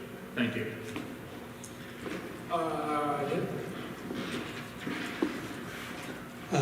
George Hashem, Austin's Way. I'd like to have a discussion about the possibility of adding to the article what the current balance is in the fund, because I think that showing just asking for $50,000 and not seeing how low the balance is right now, and we were to foresee any expensive costs, that we could be in the negative. So I'd like to have a discussion about possibly incorporating the current balance in the article, so people understand that it's not 200,000 and they're asking for 50 more, it's 60,000 and we're trying to recoup, get it back to at least half the recommended target.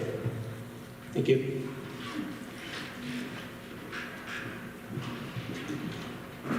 We need to make a recommendation. Is that I gotta write it down? I'm new here. I will write it down and then come back. Thank you.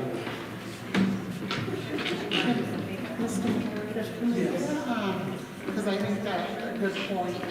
What was the amount on Article 5? I don't know if we said it or not. That's in the fund at this time? The balance? Yeah. Oh, so in special ed is Yeah. $245,000. How much? $345,013.70. $345,000. Okay. Thank you.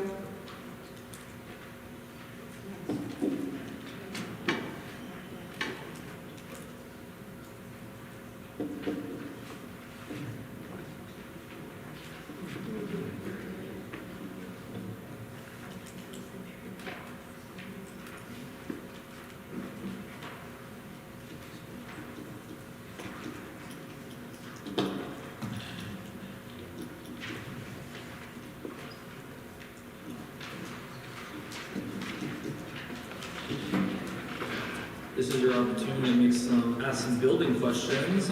I know it's a hot topic. Happy to answer any. Okay, I'm gonna throw one at you tonight. This floor. This floor. I'm looking at a green ram when we're blue, and the spaces, and boy, this floor. And I'm just gonna say that. Yeah. This room.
I'd rather, because I don't want to say it wrong. It's okay.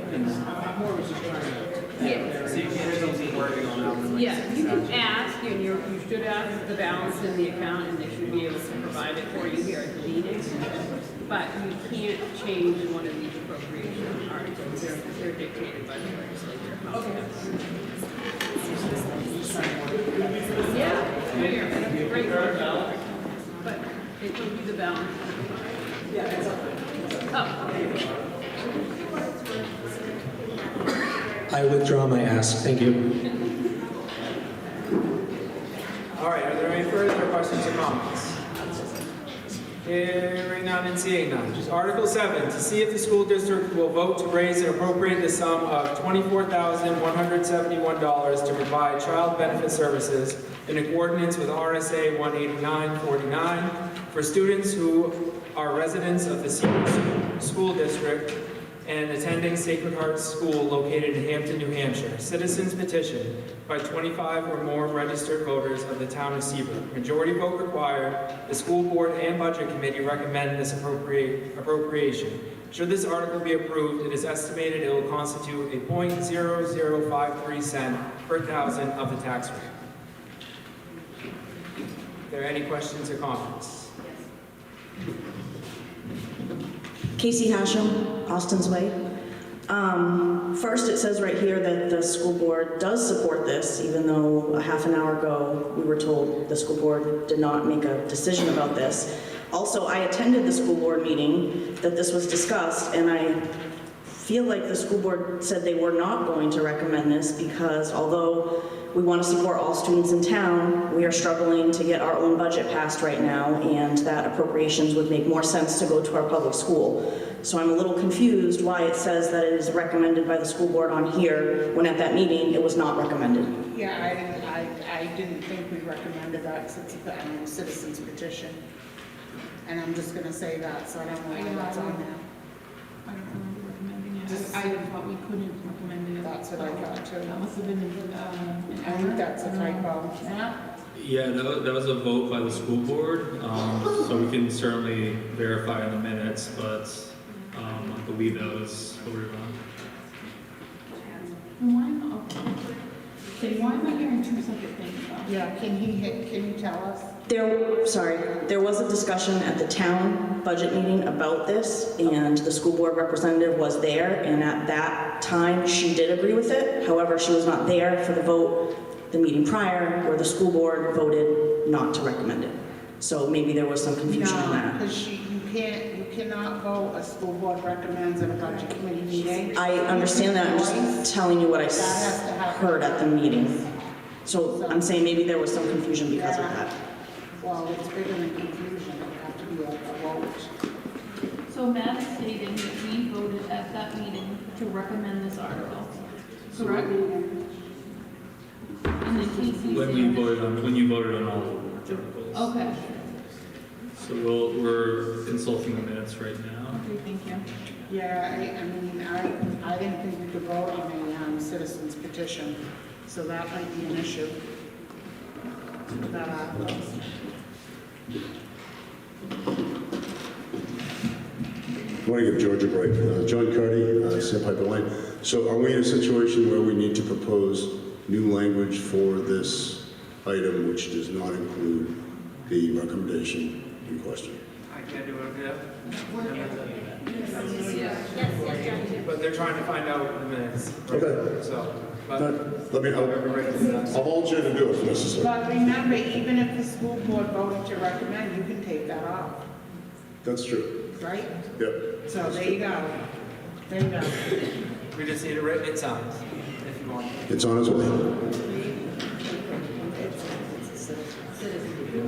Yeah, that's why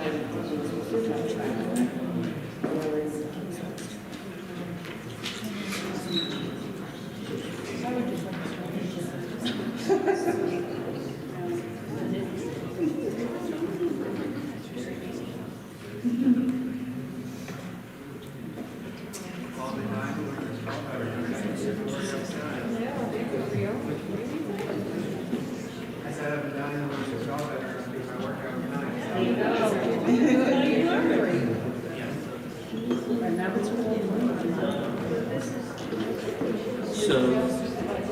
So we just looked at the minutes, and we actually cannot find a vote in the minutes for this. So we'll verify that fully tomorrow. But from what I can tell, there isn't a vote on it, official vote. So if that's the case, then we can remove that. So legal just mentioned, because that it had to be done tonight. Yeah, you can't take this out of this room and talk about it another day. So this is the day that the voters are deciding what the warrant article will say, so. So in the minutes, there is nothing stating that we supported the article. That's what I found in the November 25th. Nothing you ever found any? Not in the November 25th meeting, I'm reviewing the others. Okay, thank you, Maria. Question of the attorney. So if there is no confirmed vote, that can be taken out automatically because it's factually incorrect without an amendment. Is that correct? That's what that said. Basically, well, I mean, she's already brought it in front of us, so yes. I don't think her budget is going to be That's on hold.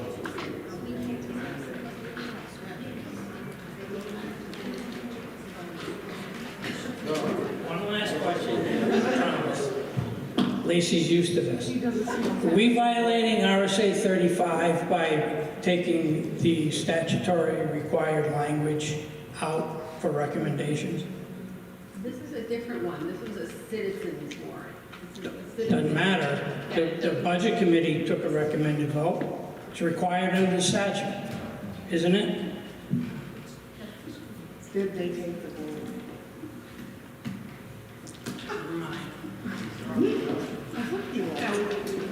Did they?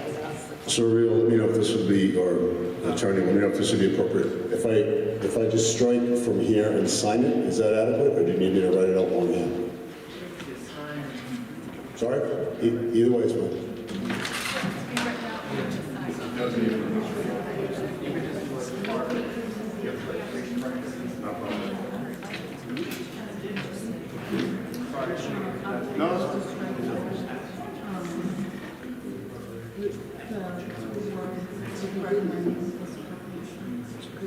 Right, is that correct, John, that you're going to strike that, the recommendation?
I've always understood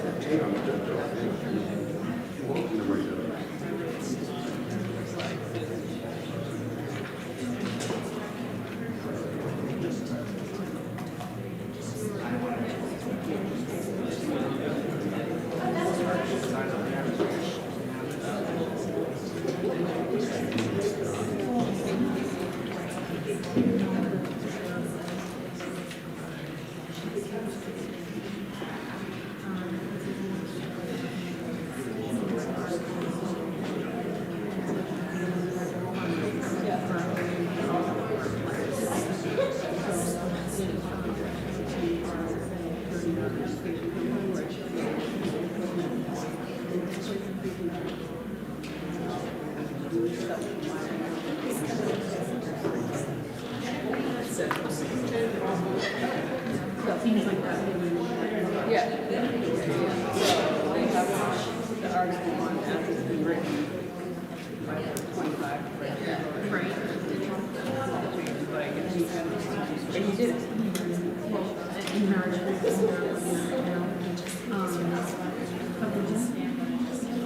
you cannot.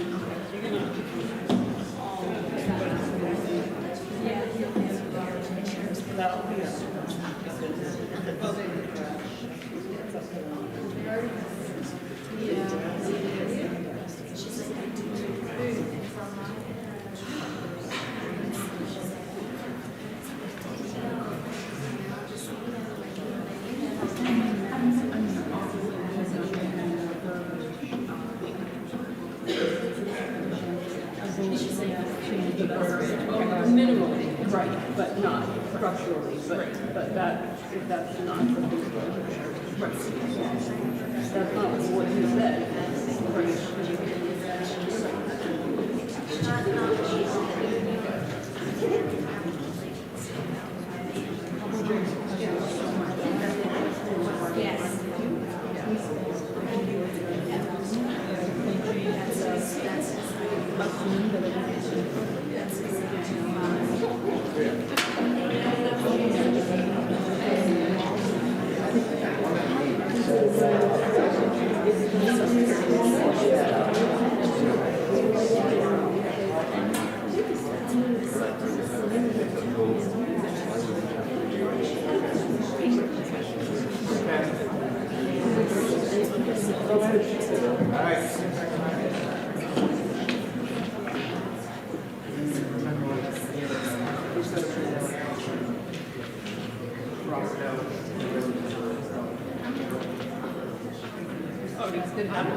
So at this time, there's no record that we're able to locate in any of the 12 sets of minutes that I looked at regarding the board taking a position. They reference the article in several sets of minutes, but there's no vote recorded by the board.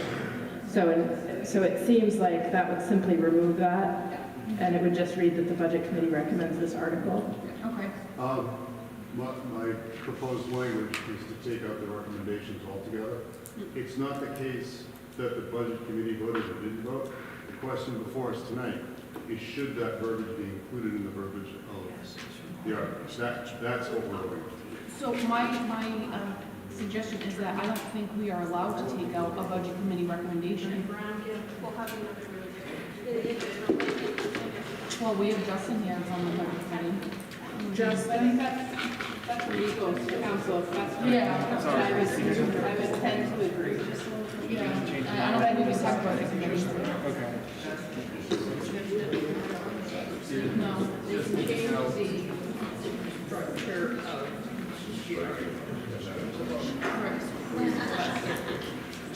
recommended by a committee that you are not the committee and they're not before the committee. Yes.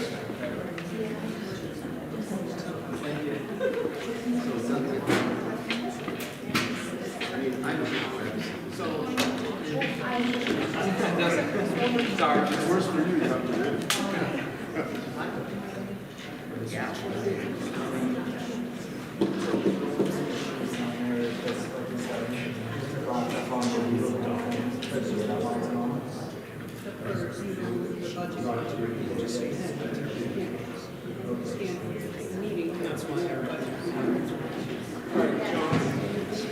Mr. Carney? Then look, you can join me somewhere there. So we can't really say the budget.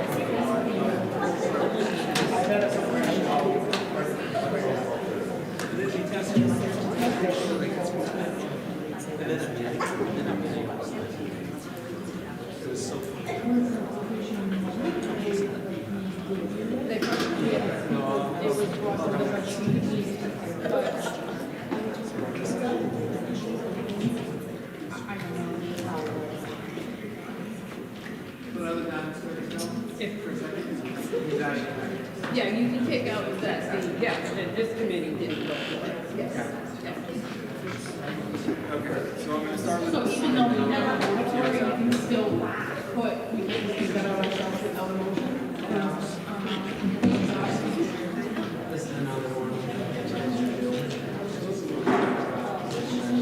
prepare this and I'll come back to you on that. So, the amendment proposed, it's going to put the article to Article 7 to see if the school district will vote to raise and appropriate the sum of $24,171 to provide child benefit services in accordance with RSA 18949 for students who are residents of the Seabrook School District by attending Sacred Heart School located in Hampton, New Hampshire. Citizens petitioned by 25 or more registered voters of the town of Seabrook. Majority vote required. Budget Committee recommended this appropriation. Should this article be approved, it is estimated it will constitute a 0.0053 cent per thousand of the tax rate. So do we have a second for that amendment? Hold on, did you say $0 or 24,000? Okay, thank you. Is there a second? Suzanne, seconded it. So if anybody would like to make any comments, I'm opening it up to a limited debate.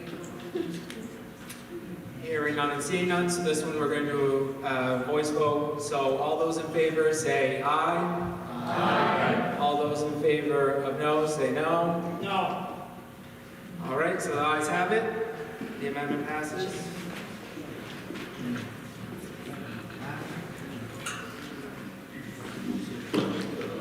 We'll be back shortly with another amendment. So, did it take it out?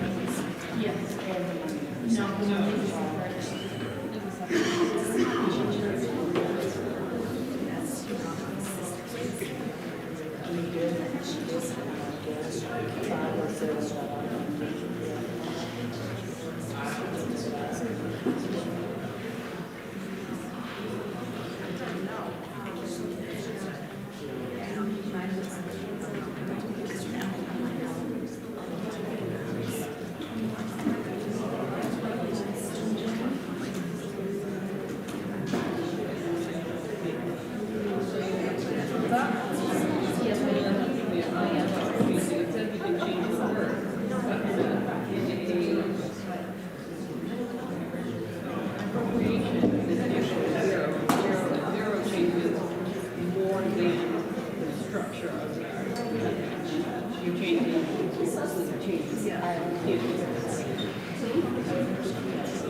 So you're basically eliminating the subject matter of the article by taking care of the subject matter of the article itself is appropriated that amount.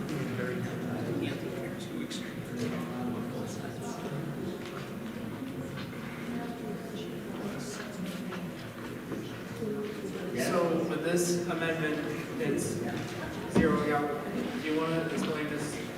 I don't want to say anything wrong. Yeah, the subject matter of this article is the appropriation of that sum of money. If you turn that to zero, you've now changed the purpose of the article.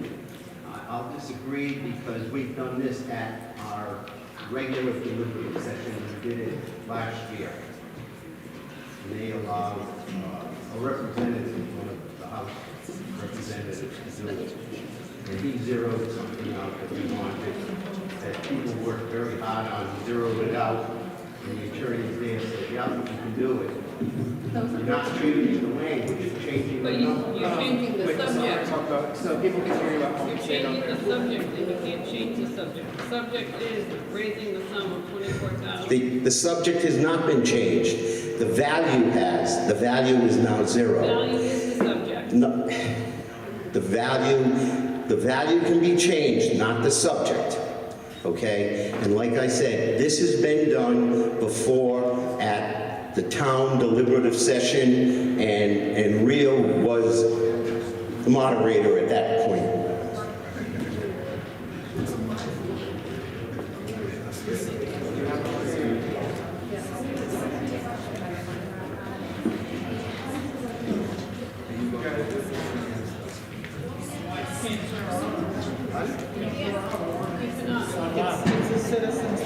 in official ballot towns, you cannot zero out a citizen's petition, is that correct? You cannot, you change, by zeroing it out, you're changing the article, because the article is about that sum of money. And even if you could, it's subject to the 10% rule, is that correct?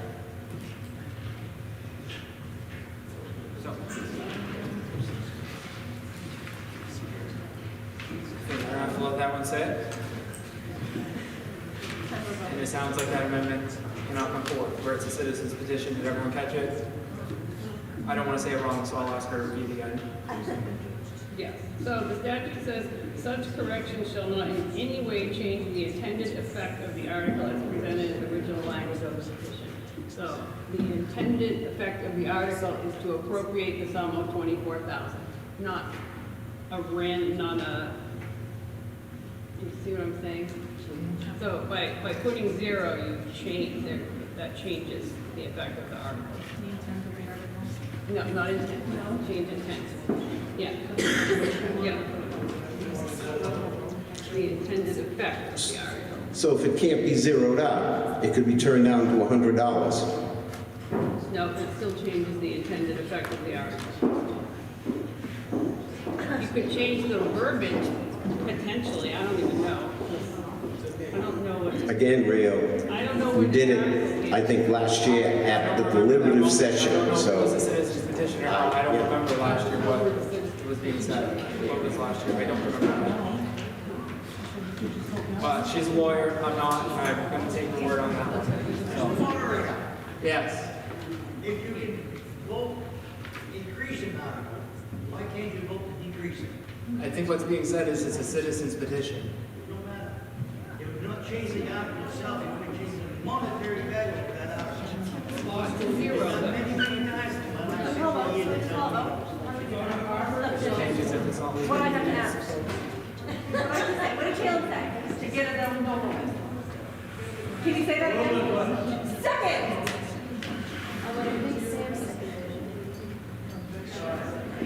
That's it, right? We're done.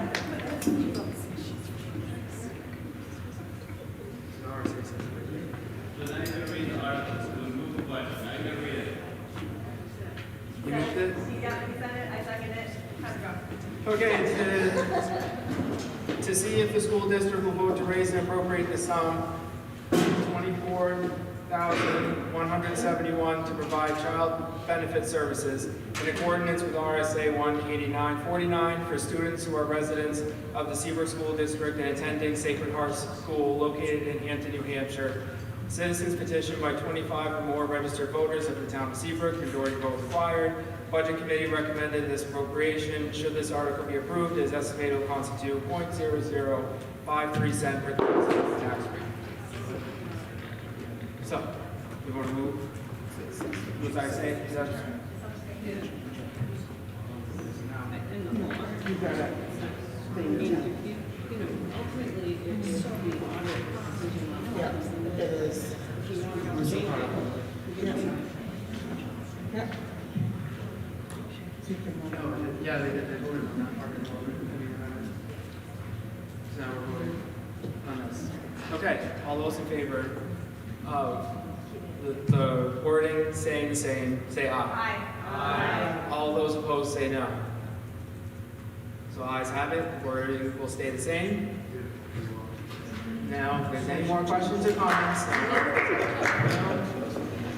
and that is the end. So session 2, balancing, meet at the Seabrook Recreation Center, Seabrook, New Hampshire on Tuesday, the 11th of March, 2025 at 7 a.m. in the morning to elect by official ballot officers of the school district and to vote by official ballot on warrant articles for the first session. Good job.